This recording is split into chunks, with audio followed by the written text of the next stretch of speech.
दोस्तों, ये हम लोग के यहाँ मिथिलांचल में जो जितिया पर्व अभी चल रहा है उसका तो इतना इस बार खास करके इतना परेशानी है माताओं के लिए, जो अभी तक बहुत कम ऐसा मिलता है जो ऐसा समय मिलता है। अब देखिए, जो कल दिन भर उपवास रही और आज दिन भर उपवास रहेगी और शाम में जाके पालन करेगी। तो दोस्तों, मैं प्रमोद कुमार खजूली मधुबनी से हूँ और सभी गैस को मेरा प्यार भरा नमस्कार। मैं ईश्वर से कामना करता हूँ आप स्वस्थ रहें, मस्त रहें, बमफाट रहें, खुश रहें। इसी शुभकामना के साथ आज मैं फिर जितिया के बारे में आप लोगों को एक छोटा सा जानकारी दे रहा हूँ। ये जितिया पर्व जो है तो मिथिलांचल में तो शायद हर घर में होता है। जिनके पास में बच्चे हैं वो सभी महिलाएं जितिया पर्व करती है। और आपके यहाँ होता है या नहीं होता है ये तो मुझे नहीं मालूम है, आप कमेंट करके बताइएगा। आप जहाँ से भी देख रहे हो मेरे इस ब्लॉग को, तो आपसे निवेदन रहेगा जो आपके यहाँ ये जितिया पर्व होता है कि नहीं होता है, ये आप कृपया बताने का कष्ट करेंगे गैस। साथ ही इस बार जो जितिया पर्व है तो मान लीजिए कि पहले दिन जो हुआ नहाए खाए उसको कहा जाता है। नहा के माने वैसे तो प्रत्येक महिला ही भजन में, पूजा पाठ में पुरुषों से कहीं ज़्यादा रहता है, लेकिन पर्व का जो नियम है वो पहले दिन नहाए खाए होता है। और उस दिन इस पर्व में कंपलसरी रहता है, चाहे वो बड़े आदमी हो, धनी आदमी हो या छोटे गरीब आदमी हो, सब उस दिन जो है सो मरुआ का रोटी निश्चित रूप से अपने भोजन में लेती हैं। और एक साग जिसका नाम अभी मैं भूल रहा हूँ, वो साग जो है सो निश्चित रूप से भोजन में लेती। तो दोस्तों, उस साग का नाम है नौनी साग। नौनी साग और मान लीजिए कि मरुआ का रोटी। जितने भी महिलाएं पर्व के लिए निर्जला उपवास रहती है तो जिस दिन नहा के खाता है उस दिन उनका भोजन में वही मरुआ का रोटी और कौनी का साग कंपलसरी रहता है। माने नहीं बेसी तो थोड़ा भी होना चाहिए।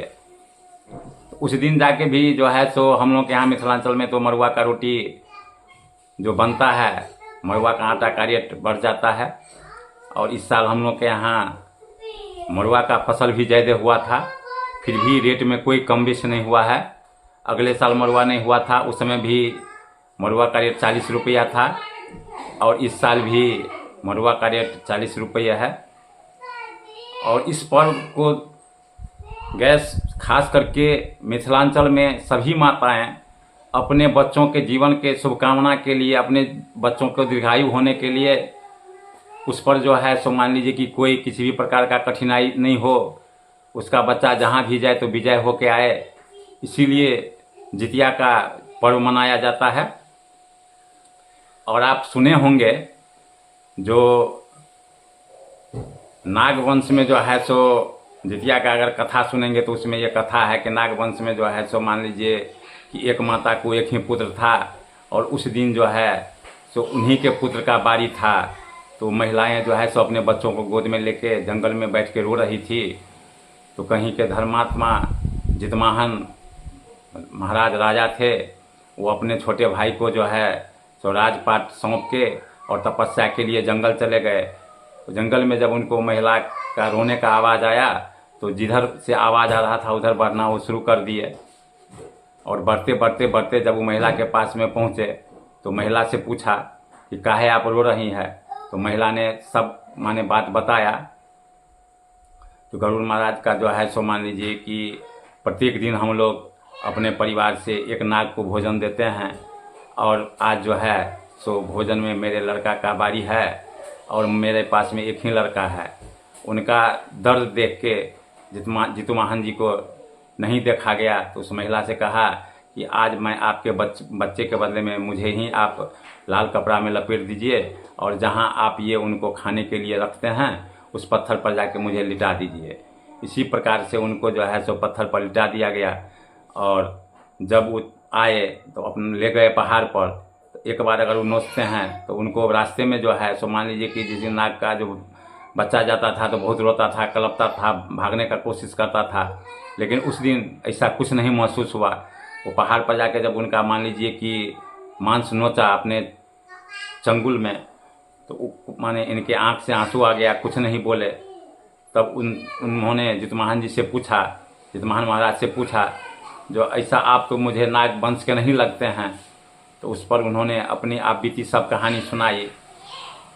तब जो है तो उन्होंने कहा कि आज से मैं किसी भी नाग को भोजन नहीं करूंगा, माने इत्यादि। अब हर प्रकार का जो है सो मान लीजिए कि हुए, और मान लीजिए जितवाहन जी को कहे जो हमसे वर मांगिए, और विष्णु भगवान के वो सेवक माने कहिए कि मान लीजिए कि उनका सवारी है गरुड़ महाराज।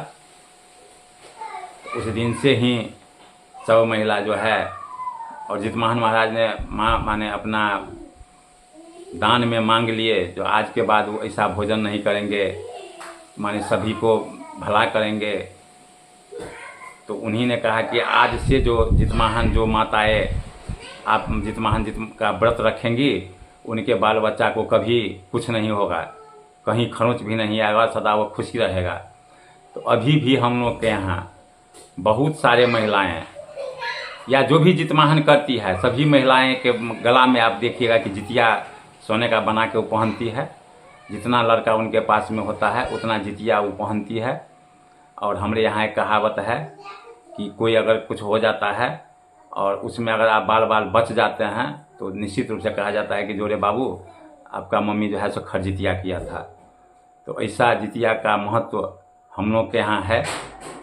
और दोस्तों, कल के वीडियो में ब्लॉग में भी आप देखें जो कल महिलाएं जो है सो कैसे कमला नदी से स्नान करके आ रही थी और बारिश हुई, जबकि कल का मौसम हम लोग के यहाँ इतना सवेर में था जो बर्दाश्त नहीं था, बहुत ज़्यादा धूप था। लेकिन जितवाहन भगवान की महिमा कहिए जो आज भी हम लोग के यहाँ मौसम का जो है सो एकदम ठंडापन है। और आज 5 बजे में जाके जो है शाम के 5 बजे में जो है सो पारण होगा। और उस पारण में जितने भी व्रती रहते हैं जो जितिया पर्व मनाती हैं करते हैं, वो आज घीरा के पत्ता पर चूड़ा, दही, खीरा, सेब, माने हर प्रकार के फल फूल और मान लीजिए कि चूड़ा दही का पारण में भोग लगाएंगे जितवाहन महाराज को। उसके बाद जो है सो अन्न जल ग्रहण करेंगे। तो दोस्तों, एक माँ के लिए, अपने पुत्र के लिए माँ क्या नहीं करती है।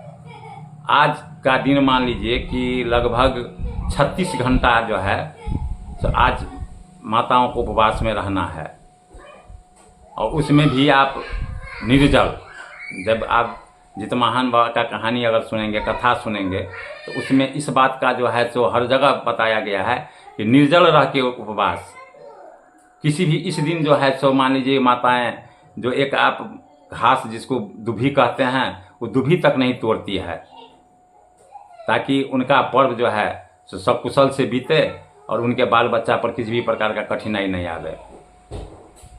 तो दोस्तों, एक माँ अपने बच्चों के लिए क्या करती है वो हम लोग के यहाँ मिथिलांचल में आपको देखने को मिलता है। खास करके बाजार हो, देहात हो, हर माताएं अपने बच्चों को सुखमय जीवन के लिए कितना कठिन परिश्रम से ये व्रत करती हैं। और दोस्तों, आज शाम में 5 बजे जो है तो इस व्रत का समापन होगा, जो आप देखिएगा आगे। और इसी चंद शब्दों के साथ आज के ब्लॉग को मैं यहीं विराम देना चाहता हूं। और भोलेनाथ से कामना करता हूं कि आप जहां भी रहे खुश रहे। मेरा नमस्कार आप सभी गेस्ट को मिले। जय भारत, वंदे मातरम, जय जितिया महाराज की। धन्यवाद दोस्तों, फिर अगले ब्लॉग में मिलते हैं। दोस्तों, आप देख रहे हैं जो जितवाहन पर्व का पूर्णाहुति हो रहा है। परसों से जितवाहन पर्व शुरू हुआ था और आज अभी आप समय देख रहे हैं जो 3:30 बजा है। 3:30 बजे में जाके जितवाहन का पारण किया जा रहा है। और 36 घंटा अपने पुत्र के लिए व्रती शुभकामनाओं के साथ ये व्रत करती है। और अब ये व्रत समापन हो रहा है। तो जितिया पर्व का आप सभी गैस को शुभ प्यार मिले, आशीर्वाद मिले। इतना ही कह के आज का ब्लॉग में यहीं विराम देता हूँ। फिर मैं अगले ब्लॉग में आपसे मिलूँगा।